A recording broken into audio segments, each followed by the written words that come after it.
Good morning, welcome back. It is Friday. Hope your week is going well, or hope your week is ended. So getting ready for the first weekend of the new year. Hope everybody's got plans, and since we're I don't want to say recovering, but we're through the holidays, and now we're going to start that rush into the what's going to be now a cold snap. We're getting ready to get some really cold weather here next week, maybe some snow. Not looking forward to that. I might have 20 or 30 years ago, but not today.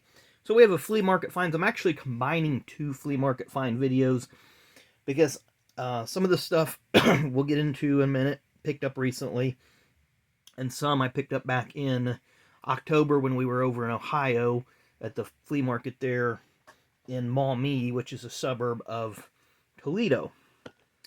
So I'm going to go ahead and get started here. These first four items I picked up, like I said, at that flea market in Ohio, and that's the previous. I wanted to get it on a previous one, but I didn't. So we got four Vintage Sports Illustrateds. First one is from May 13th, 1968. And there you see Mario Andretti on the... That's not Mario, is it? It might be Graham Hill. I don't know who that is. But the Turbine Insurrection, as they so call it here. But I do remember Mario. I'm thinking of the STP car that Mario ran in '69 there. But there you have the Turbine, STP Turbine car. Next one from June 6th, 1970. Al Unser. Well, I'm just having a heck of a time. Al Unser coasts to Indy victory with his Johnny Lightning car. And then, not sure who that is right there. I want to say maybe it was... I'm drawing a blank on the name right now. But nonetheless, accident there in the 70s. February 28th, 1972. Supertex runs away with Daytona. A.J. Foyt wins the Indy 500 for the Wood Brothers. Thought that was a nice pickup. And then our last one from February 26th, 1968. King of the Road. King of the Wild Road, Curtis Turner. So a few iconic SI covers from way back in the day. So I wanted to get those shown so I can get those put away. But the second part of the flea market, for Christmas, the mother-in-law gave my wife and myself a little bit of money. We was able to do with as we please. So I went to a couple flea markets and such. You know me, I like to go out and look and hunt and find. I will say I picked up the last two packs of top loaders at Meyer and Anderson that night because they I'm getting a little slim. I'm down to about my final 3 or 4, not including these two. But at one time I had about 50 of these, and I've went through them rather quickly. Went to a couple flea markets. I picked up some cool stuff here, so we'll show you that. This first, I got this magazine from 1988, I believe. Yeah, January of 88. I don't remember this publication. Stock Car Motorsports. Interview with Bobby Hillin, up close. Elliott Mears, St. James, Chad DeMarco. Success story, Kenny Bernstein. I find it funny, Stock Car Motorsports. And you open it up. Of course, they got some nice photos from the years. There's Lynn St. James with Larry Newber. Bill Elliott, I can see that being stock car. He got Doc Bundy and Cyril Vandermerve's Corvette there. There's Bobby Hill in stock car. But there was like, okay, we have IndyCar. And it was just really strange. Kenny Bernstein, okay, that's not stock car racing. This is, maybe they're just, I don't know. But it looked interesting, so I wanted to get it. I find it funny if they call it Stock Car Motorsports, and it's got everything in it. But again, I don't remember that publication. So up next, from 1998, we have the Indy 500 program. Of course, it's a typical program, just history of the track, some stories, a lot of ads. And then I did notice that this one did have the starting lineup, full color, so I thought that was pretty cool. Billy Boat, Greg Ray, Kenny Breck, they're on the front row. And this was the very, very early days of the IRL, so a lot of names people might not be familiar with. Sprint car driver Jack Hewitt, Steve Knapp, Donnie Beechler there. Who else do we have? Former IndyCar star Raul Boesel. Last row, it looks like Billy... No, yeah, that is the last row. Billy Rowe, Mike Groff, Stefan Gregoire. So there's a lot of hit-and-miss drivers in here. I'm trying to see Buzz Calkins, who was the first co-champion. There's Eddie Cheever Jr., John Paul Jr. There's a NASCAR name, J.J. Yaley. So you got names from all over the racing world here. Tony Stewart. Sam Schmidt, and yes, that is the same Sam Schmidt from Sam Schmidt Motorsports. He was involved in an accident. A couple years later, would become paralyzed. Got a couple more programs here. And then we have a few die-cast cars. So our next program is from the prior year, 1997.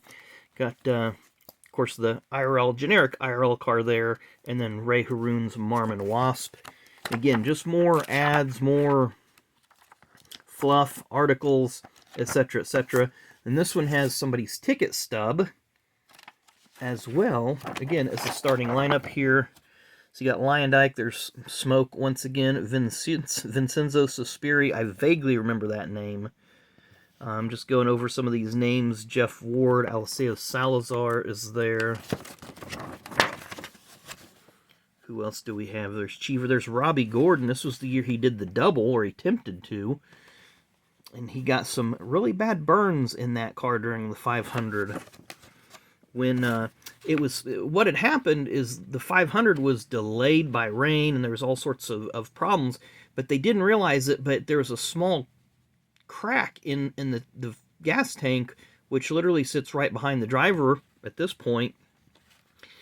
And it had been raining and Robbie got in the car and his uniform got soaked and he thought it was just water from the rain and so forth, but a lot of it was the methanol or whatever fuels they were using at the time. And he was following somebody on the track and the car in front of him sparked and he ran through it and it basically ignited his uniform at 200 and some miles an hour. So go back and watch that replay. It's pretty scary. There's Buzz Calkins. Dr. Jack Miller, he was a legit local dentist here in the area. Who else do we have? Robbie Groff, Steve Kinzer going for Rookie of the Year in the IndyCar, Indy 500 that year. Who else do we have there? Again, there's Sam Schmidt, Marco Greco, Tice Carlson, he's a real estate agent in the area now. Dennis Vitolo, who ended up on top of Nigel Mansell in the 1994 500. Greg Ray, Paul Durant, Claude Bourbonnais, there's Alessandro Zampedri, who crashed at the end of the 95, was it the 95 500, I think? 95 or 96. I believe he lost a few toes in that crash. And this next book is pretty cool. It's from 2011, but it's the 100th anniversary Indy 500 yearbook, and it's done up in that leatherish style that the old programs would have been done in. And again, this just kind of goes over the 2011 race. Of course, there's your winner, Dan Weldon, flying under the checkered and caution flags at the end. J.R. Hildebrand was leading going into turn 4, but crashed at the end. Here's some of the old 500 cars throughout the years. Lone Star J.R., I believe that's Mark Donahue's car, Jimmy Clark's Lotus. It's a lot of different historic cars. Of course, the museum opens this year, reopens this year. Really, really excited about that. That was closed all of last year for, I believe it closed in like October 23 because they're doing a huge remodel. So I'm looking forward to getting to go there again, take some pictures, maybe some videos. We just have to wait and see. But speaking of the Brickyard, our 4 die casts, we're going to start off with 2 of them from 1994. And these are the Racing Champions Premier Series. But these are the more limited edition Brickyard 400 inaugural race cars. So we have Morgan Shepherd, who was a top 10 in that race. I like the fact that it has a card from Gasoline Alley there. Same with Michael Waltrip here. You see the card in the background. with the IMS logo on the wall. So he had a nice run that day as well. I believe Michael and Daryl were both top 10s in that race. Then our last two.